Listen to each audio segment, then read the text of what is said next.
남자 키가 180은 돼야지 라는 말을 들어보지 않은 사람은 없을 것입니다. 물론 이는 다양성과 개성이 중요하게 여겨지는 요즘에는 논란이 될 수도 있는 말이기도 합니다. 키가 작은 남자는 한 번쯤 180이 넘었으면 좋겠다고 생각하고 키가 큰 자신을 상상하곤 하죠. 그중 한 사람이 저예요.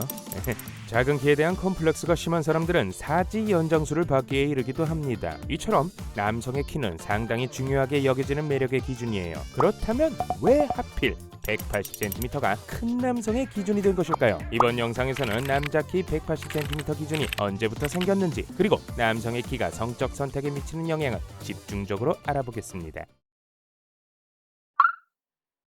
남자 키의 기준은 20세기 중반부터 점차 자리를 잡았습니다. 1950년대와 1960년대에는 경제가 빠르게 성장하고 도시화가 진행되었는데 이 때문에 신체적 매력의 기준이 새롭게 만들어졌어요. 대중문화와 패션 산업이 발전하면서 평균 이상의 키를 가진 남성이 이상형으로 부각되었던 것이죠. 영화나 광고 등 미디어에 자주 등장하는 남성 출연자들 중에 180cm 이상의 키를 가진 사람들이 많았어요. 그리고 이러한 모습은 남성의 신체적 기준을 결정하는 중요한 요인이었습니다. 기능적인 면에서도 큰 키는 중요하게 여겨집니다. 저는 작아서 몰랐지만요. 큰 키를 가진 사람이 더욱 유리한 운동을 하는 선수의 경우 키는 직업적 경쟁력과 밀접하게 연관되어 있어요. 이 타이밍에 메시 같은 사기캐를 이야기하시면 곤란합니다. 메시 키모시.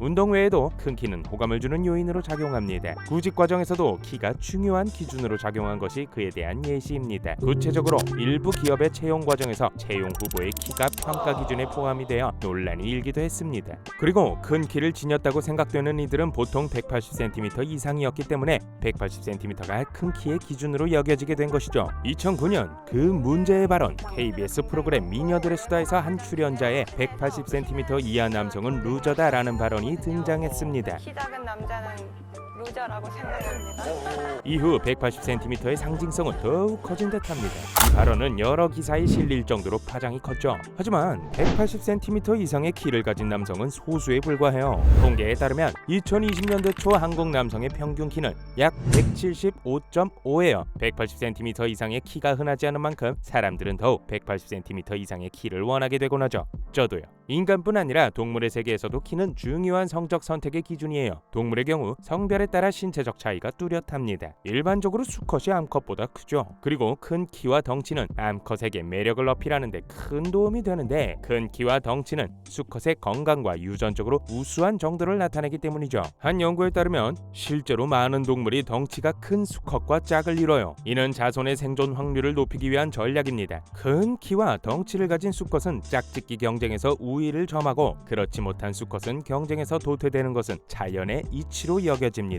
우리 모두 자연스러운 사람이었던 거죠. 이처럼 큰 키를 선호하는 경향은 인간과 인간 외 동물 모두에게 공통적으로 나타나고 있어요. 그리고 키가 큰 개체는 여러 가지 경쟁에서 우위를 차지하곤 합니다. 하지만 개인의 매력은 키와 덩치만으로 판단될 수 없어요. 우리는 키 외에 다양한 매력을 지니고 있으니까요. 자신의 매력을 발견할 수 있는 기준을 큰 키에만 두는 것은 스스로의 잠재력을 억제하는 길이에요. 자신이 지닌 매력을 다양하게 파악하고 발굴하는 것은 자아 존중감을 높이는 방법이에요. 뿐만 아니라 이러한 마음가짐을 통해 다른 사람의 독특한 매력을 더욱 잘 발견하고 보다 포용적인 태도를 갖출 수 있기 때문이기도 하죠. 키는 어떤 개인과 개성의 매력을 파악하는 많은 기준 중 하나에 불과합니다. 그러니 키가 작다고 하여 좌절하지 말고 스스로를 더욱 사랑하면서 자신감을 가져보는 것은 어떨까요?